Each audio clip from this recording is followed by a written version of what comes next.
Hello and welcome from Trend Signal, where we normally review the data and events the week, beginning this week, the 27th of June, but we're going to have a look at the momentous moves on the markets following the Brexit vote on Friday last week.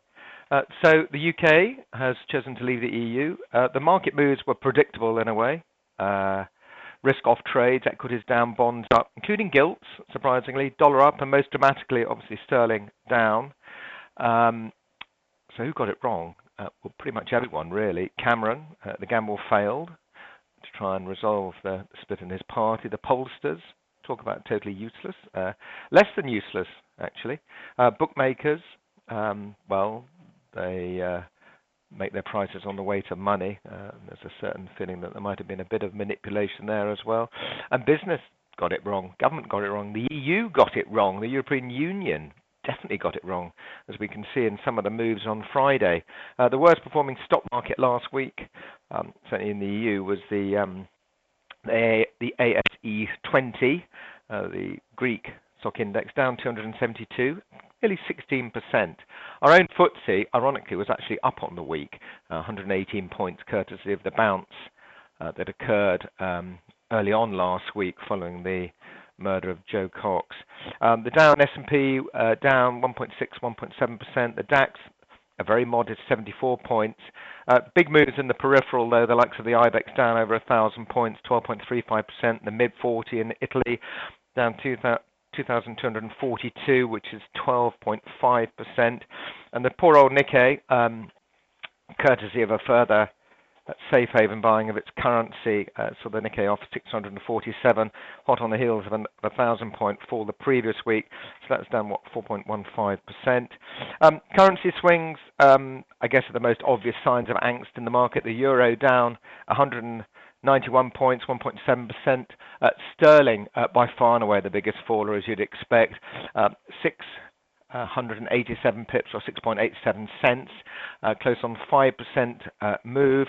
Euro sterling going in the other direction, in a way. That's the euro strengthening against sterling, up 252 points, about 3.3%. Already mentioned the yen, that was stronger by 199 or 200 ticks. That's 1.8% stronger against the dollar. Then all the dollar-based commodities, as you'd expect, the likes of gold and silver, all up 1.5%. Oil on the week was less than $1 firmer. Weaker, but in fact on Friday it did lose $3, which is 4.5%. So some big moves. Big moves in sectors on the stock exchanges as well. Banks smashed, not just in the UK, 20-35% falls in some share prices as banks are perceived to feel the force of lower growth prospects. Certainly the Italian banks, especially in the Greek banks, got absolutely smashed. But thanks to our Prudential Regulatory Authority and the Financial Conduct Authority, our banks are a lot better capitalized these days, and there won't be any contagion there, but it just represents the fact that banks are likely to make less money and will incur more bad debts. House builders, Taylor Wimpey, Barratt Development, Barclay Group, Simon, all of them got smashed. Insurers, again, we mentioned that last week. Royal Sun Alliance, Pru, Aviva fared the worst. Some really struggling. The outlook, not good for these sectors, and uncertainty will persist for as long as it takes for the UK to negotiate withdrawal from the European Union. The consequences so far, well, Cameron resigned pending the appointment of a new Tory leader. One would assume it's got to be a Brexiteer, and Boris Johnson is firmly installed as a bookmaker's favourite. And of course, the bookmakers always get it right. Not surprisingly, Nicola Sturgeon has taken the opportunity to push for a second referendum on Scottish independence. Well, I'm not sure Europe is likely to welcome Scotland in any rush. So the 2 years that the UK will take to extricate ourselves from the Union will then be followed by a few years whilst Scotland negotiated joining. So anyway, but I suspect the relationship with Europe may be a compromise for the UK. And after all, the UK economy is the fifth largest in the world. And I think that compromise may spike some of the guns, some of the Scottish guns, as it were. All too early, really, for these announcements. And I think it really looks fairly opportunistic, really. And then the Labour Party, chosen to implode. we know all about the moves over the weekend. Up to 15 now have resigned from the shadow cabinet, but already I understand that Jeremy Corbyn has put a new cabinet in place.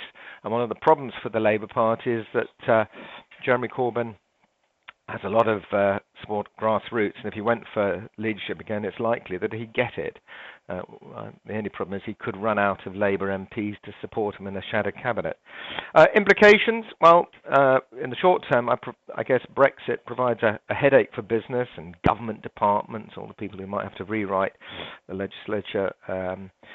But in the long run, I guess there will be opportunities. It depends on the deal that we strike. However, there is definitely no short-term gain or benefit to any of us, obviously. We got to invoke this Article 50 of the Treaty of Rome and negotiate our way out of this marriage. And until we do, we remain part of the single market and all it entails. And that includes the costs, whatever that net number might be, and the immigration through the free movement of people within the 27 member states that make up the Union. There we go. Well, reactions suggest Europe is more vital than the UK. Certainly, we've just gone through the numbers for the stock market. And I think further integration, as some members of the European single market would look for, I think inevitably will curtailed as Europe really encounters possible disintegration, really.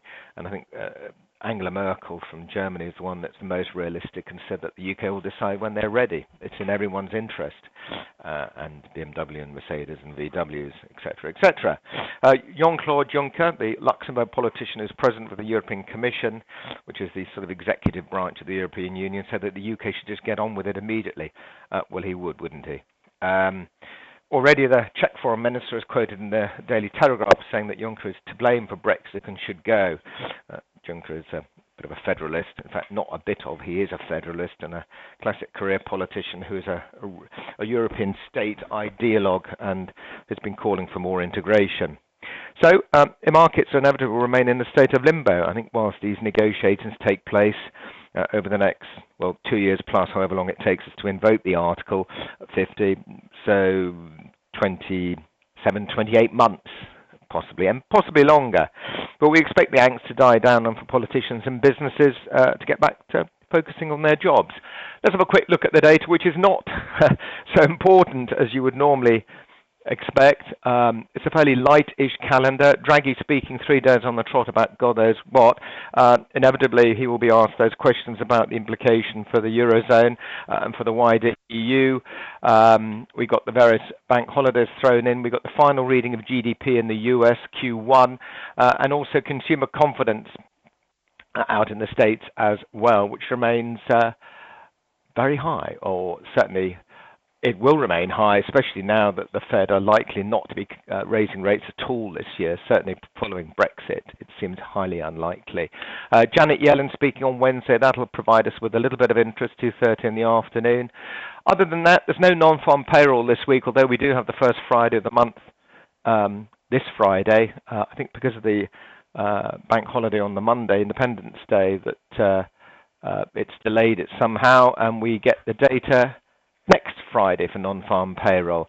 Other than that, Friday is all those purchasing manager indices that are coming out, certainly from China, from the UK and the US. Those readings quite important, and expecting relatively steady numbers, certainly here in the UK and in the US. That's it. In a market that is totally dominated by the fallout from Brexit, a lot of the markets spreads are abnormal. The margins are quite high for the time being until it quietens down, and a lot of people are sitting on their hands. Let's wait and see how it all develops. Thanks very much for listening. Bye for now. If you would like more information about trading the right way, Trend Signal is giving you the opportunity to see and hear about its services live at a free online seminar. Take a look at the Trend Signal website for the latest events and to book your free place.